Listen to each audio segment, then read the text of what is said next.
बिस्मिल्लाहिर्रहमानिर्रहीम।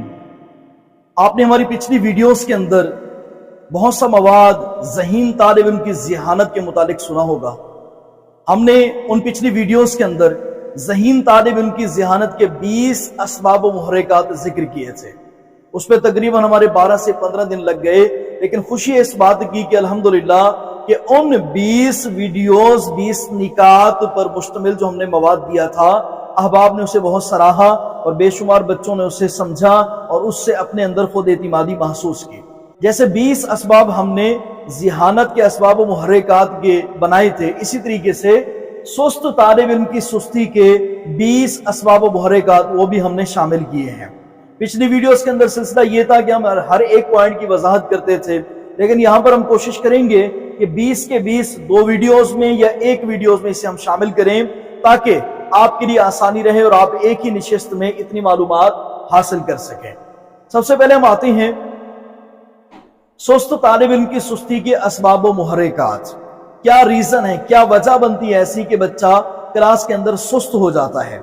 ऐसी क्या वजह बनती है कि वो पढ़ाई की तरफ तवज्जो नहीं करता? ऐसी क्या वजह बनती है कि वो तालिब इल्म कभी स्कूल जाने का दिल उसका करता है, कभी नहीं करता, कभी उसका ध्यान कहीं और होता है, कहीं और होता है, कभी उसके वालिदैन उसकी तरफ से परेशान रहते हैं कि हमारे बच्चे को हो क्या गया है, कभी उस्ताद बच्चे की वजह से परेशान कि बच्चा पढ़ाई की तरफ तवज्जो क्यों नहीं कर पा रहा, कभी बच्चा अपने आप से मुतमईन नहीं होता कि पता नहीं मुझे क्या होता जा रहा है। ये सारी सूरतें, इनमें से हम ये जो 20 के करीब आपके सामने रखेंगे।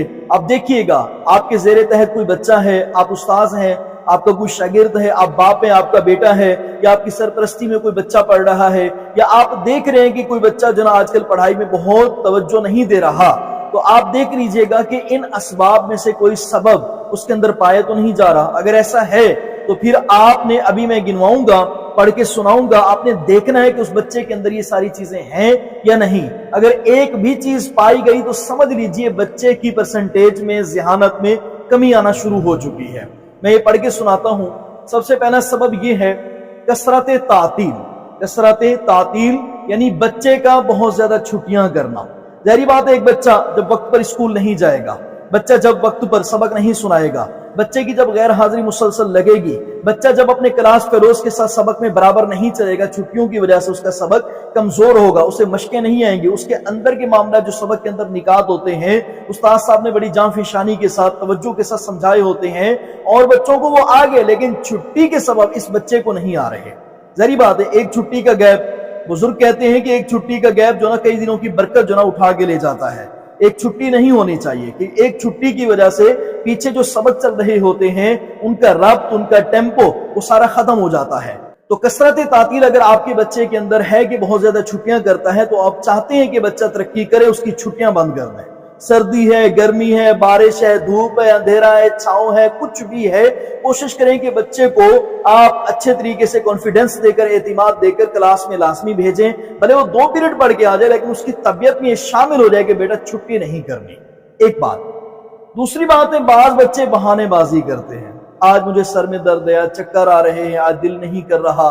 वो वजह क्या होती है? अगर तो वाकई हकीकी तौर पर वो बीमार है, रीजन समझ में आ रही है, आप बाप हैं, आप उस्ताद हैं, आपको समझ में आ रहा है कि बच्चा वाकई झूठ नहीं बोल रहा, कोई बहाना नहीं लगा रहा, तो ठीक है, उसकी दवाई का एहतिमाम करें, उसके आराम का आप जो ना कोशिश करें। लेकिन बाज बच्चे चेहरे से चेहरा पढ़ा जा रहा होता है, बच्चे की आदत बता रही होती है कि बच्चा जो ना हमें कुछ ना कुछ मामला मतलब गोली करा रहा है, कुछ ना कुछ इस तरीके से जो ना हमें लेके चल रहा है कि हम इसकी बातों में आज उसे छुट्टी दे दें। तो ऐसे बच्चे अगर 1-2 बार हो तो वो समझ में आता है, छुट्टी दे दें। लेकिन ये कि बहानेबाजी जो करे बार बार, सर ये हो गया, सर वो हो गया, घर में ये था, घर में वो था, आज बाजार में ये हुआ था, रास्ते में ये हो गया था, सर बस इस वजह से सबक याद नहीं हुआ, सर ये हो गया, मतलब इस तरीके से वो बातें ऐसी तरीके से जानदार तरीके से करता है, सर को ईमान ले आता है, यानी कि सर को यकीन हो जाता है कि वाकई बच्चा ठीक कह रहा है। तो ऐसे बच्चों की आप जो ना वो कोशिश करें, उनकी जो ना वो जासूसी तो नहीं कहूंगा, लेकिन आप उस्ताद हैं, आपको माहिर नफ्सियात होना चाहिए कि बच्चा जनो कहां से बोल रहा है, कैसे बोल रहा है और बोलने की रीजन क्या हो सकती है। आया कि उन दिनों के अंदर कोई मैच तो नहीं है, कोई टूर्नामेंट तो नहीं है, शहर के अंदर किसी बड़ी मतलब कोई मेला तो नहीं है, कोई बड़ी ऐसी चीज कंपनी तो नहीं आई कि जिसने मतलब कुछ चीज दिखानी हो। बाज बच्चे जो ना कुछ चीज देखने की खातिर भी छुट्टियां कर लेते हैं, या बाज जो ना खेलने कूदने की खातिर क्रिकेट ग्राउंड की तरफ, या वैसे जो ना बाज बच्चों के आपस में ग्रुप बंदी होती है जिसकी वजह से वो स्कूल नहीं जाते। तो बहरहाल बहानेबाजी जिन तलबा के अंदर है, उन तलबा की बहानेबाजी खत्म करें। انہیں سبق کی طرف جو نا آہستہ آہستہ لے کر آئے۔ سست طالب علم کی سستی کے اسباب و محرکات میں سے تیسرا سبب کیا ہے؟ تاخیر سے اسکول میں آنا۔ جی ہاں، تاخیر سے اسکول میں آنا، کبھی استاد صاحب نے حاضری لگا لی، بعض بچوں سے سبق سن لیا، یہ آ رہے ہیں مابدولت 10 منٹ بعد، 15 منٹ بعد، 20 منٹ بعد۔ ظاہری بات ہے سبق کے آغاز میں سب سے پہلے کلاس کے اندر حاضری کا جب شیڈول ہوتا ہے، حاضری کے بعد سب سے پہلے سبق کی دہرائی ہوتی ہے، اس کے بعد سبق سنا جاتا ہے۔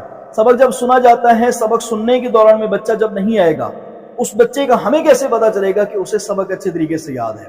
ہمیں کیسے پتا چلے گا کہ وہ بچہ جو ہے نا اپنے سبق کی طرف مضبوط جا رہا ہے؟ ظاہری بات ہے جب وہ لیٹ آ رہا ہے، اور ہم اگر وہ جلدی آتا تو ہمیں پتا چلتا ہے کہ یہ بچہ جو ہے نا وقت پر سبق یاد کرتا ہے، وقت پر سناتا ہے، اور سبق کے اندر کیا کیا کمزوری ہے، کیا کیا نہیں ہے۔ اب میں یہی بات توجہ دلانا چاہوں گا، وہ بچہ جو وقت پر آتا ہے اس کے بارے میں استاذ کو پتا ہوتا ہے کہ اس بچے نے کل پرسوں پچھلے کتنے دنوں میں سبق سنایا اور کتنے دنوں میں سبق نہیں سنایا، اور وہ بچہ جو وقت پر نہیں آتا اس کے بارے میں استاد بے خبر ہوتا ہے، پتہ نہیں ہوتا۔ ظاہری بات ہے وہ لیٹ آ رہا ہے، جب سبق سننے کا وقت تھا وہ تھا نہیں، تو کیسے استاذ کو پتا چلتا ہے کہ یہ بچہ کتنا ذہین ہے اور اس نے کتنا سبق سنایا ہوا ہے؟ تو ایسے بچے کہ جن کی طبیعت میں تاخیر سے آنا شامل ہو چکا ہے، ان سے یہ نکلوائیں، اس کی عادت یہ ختم کریں اور گھر سے اسے وقت پر بھیجیں۔ اور آپ والدین ہیں تو آپ سے بھی گزارش ہے کہ آپ اپنے پرنسپل سے رابطے میں رہیں کہ بچے کا پرنسپل آپ کو وہ بتائے، کیا بتائے کہ بچہ آج وقت پر آیا ہے یا نہیں آیا۔ آپ نے گھر سے وقت پر بھیج دیا، درمیان میں کوئی ایسی چیزیں آ جاتی ہیں، کچھ معاملات ہو جاتے ہیں، بچہ جو نا ان میں لگ جاتا ہے، یا اچانک بارش ہوتی ہے، کوئی بھی معاملہ ہوتا ہے، تو یہ چیزیں آپ کو بھی جو نا وہ ذہن میں رکھنی چاہیے کہ بچہ کسی وجہ سے پیچھے نہ رہ جائے، وقت پر وہ اسکول پہنچے۔ احساس کمتری، اسباب و محرکات میں سے ایک سبب ہے احساس کمتری۔ 4 نمبر پوائنٹ ہے یہ احساس کمتری۔ ظاہری بات ہے جب بچہ اس سے توجہ نہیں ملے گی، وہ بچہ کہ جب وہ سبق صحیح نہیں سنائے گا، لیٹ آئے گا اور کثرت تعطیل کرے گا، بہانے بازی کرے گا، یہ ساری چیزیں جو ذکر ہو چکی ہیں ان میں سے کوئی ایک چیز بھی ہے، یا آگے جو آنے والی چیزیں ہیں ان میں سے بھی کوئی ایک چیز ہے، اب وہ بچہ احساس کمتری کا شکار ہوگا ہی ہوگا۔ کیوں؟ اس وجہ سے کہ یہ جو ساری 20 کی 20 چیزیں میں نے یہاں پہ گنوائی ہیں، ان میں سے کوئی ایک چیز بھی اگر بچے کے اندر آ گئی تو سمجھ لیں آپ کا بچہ وہ مسلسل یا تو کبھی دباؤ کی وجہ سے، یا استاذ کے ڈر کی وجہ سے، یا ماں باپ کے ڈر کی وجہ سے، یا ویسے اپنے کلاس فیلوز کے سامنے شرمندگی کی وجہ سے وہ احساس کمتری کا شکار ہوتا ہی چلا جائے گا۔ ایک وقت آئے گا کہ آپ کا بچہ اندر سے بکھر جائے گا، آپ کا بچہ اندر سے ٹوٹ جائے گا۔ کیوں؟ مسلسل سبق نہ سنانے کی وجہ سے، استاذ کی طرف سے مار کا ڈر، گھر کی طرف سے مار کا ڈر، غصے کا ڈر، کلاس فیلو کے سامنے شرمندگی کا ڈر، یہ ساری چیزیں بچے کو اندر سے توڑ دیتی ہیں۔ بچے وہ کہ جو حساس ہوں، ورنہ بعض بچے ایسے ہوتے ہیں کوئی کچھ بھی کرتا رہے انہیں کیا پڑتا ہے، کچھ بھی نہیں، جو مرضی سوچتے رہیں، جو مرضی کرتے رہیں، ہمیں کیا۔ بعض بچے ایسے ہوتے ہیں، لیکن بعض جو حساس طبیعت کے ہوتے ہیں ان کا ذہن بہت حساس ہوتا ہے، اسی وجہ سے وہ کیا کرتے ہیں، ان چیزوں کو نوٹ کرتے ہیں اور اپنی سستی کو دور نہیں کرتے کہ میرے اندر بھی خامی ہے۔ یہ کس کا کام ہے؟ آپ والد ہیں تو آپ کا کام ہے، آپ استاذ ہیں تو آپ کا کام ہے، آپ پرنسپل ہیں تو آپ کا کام ہے کہ ایسے بچوں کو الگ کریں، ان کی فہرست بنائیں، اور ادارے کے اندر جو بچے مسلسل سستی کا شکار ہیں ان کو آپ الگ سے تربیت کریں تاکہ ان کی سستی ختم ہو سکے۔ 5 نمبر پوائنٹ ہے وساوس۔ وسوسے کی جمع وساوس ہے۔ بعض بچے وسوسوں کا شکار رہتے ہیں، سبق یاد ہوتا ہے، پر اعتماد ہوتے ہیں، سب کچھ ہوتا ہے، لیکن یہ ڈر انہیں اندر اندر کھائے جاتا ہے، وسوسہ سا آ جاتا ہے شیطان کی طرف سے، ضمیر کی طرف سے، اپنی جو قلبی کیفیت ڈر کی بنی ہوئی ہوتی ہے اس وجہ سے وسوسہ سا آ جاتا ہے کہ پتہ نہیں میں صحیح طریقے سنا پاؤں گا کہ نہیں، پتہ نہیں یہ اچھے طریقے سے سبق سنانے کے باوجود بھی میرے ساتھ کیا رویہ اپنائیں گے، میرے ساتھ پتہ نہیں ہوگا کیا۔ تو یہ وساوس اس بچے کو کھائے جا رہے ہوتے ہیں جس کی وجہ سے وہ بچہ کامیاب نہیں ہو پاتا۔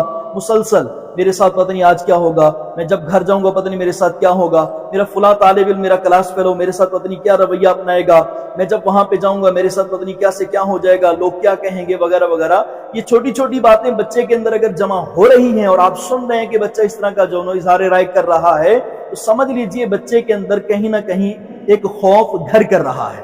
وسوسے آنے کا مطلب یہ ہے کہ بچہ جو نا اپنے وہ ڈگر سے، اپنے راستے سے، اپنی راہ سے ہٹنا شروع ہو چکا ہے۔ اس کے وسوسے ختم کریں، آپ اسے اعتماد دلائیں کہ آپ کر سکتے ہیں، آپ کو وسوسے نہیں آنے چاہیے، آپ کے اندر یہ ہمت ہے، آپ کا ضمیر ایسا ہے، آپ کا جنون ایسا ہے، آپ کے اندر ولولہ ایسا ہے کہ آپ کسی سے پیچھے نہیں ہیں، آپ سب سے آگے بڑھ سکتے ہیں۔ اس طریقے سے اسے پورے اعتماد کریں تاکہ اس کے وسوسوں کی کاٹ ہو اور وہ آگے کامیابی شہری بن سکے اور اچھی تعلیم حاصل کر سکے۔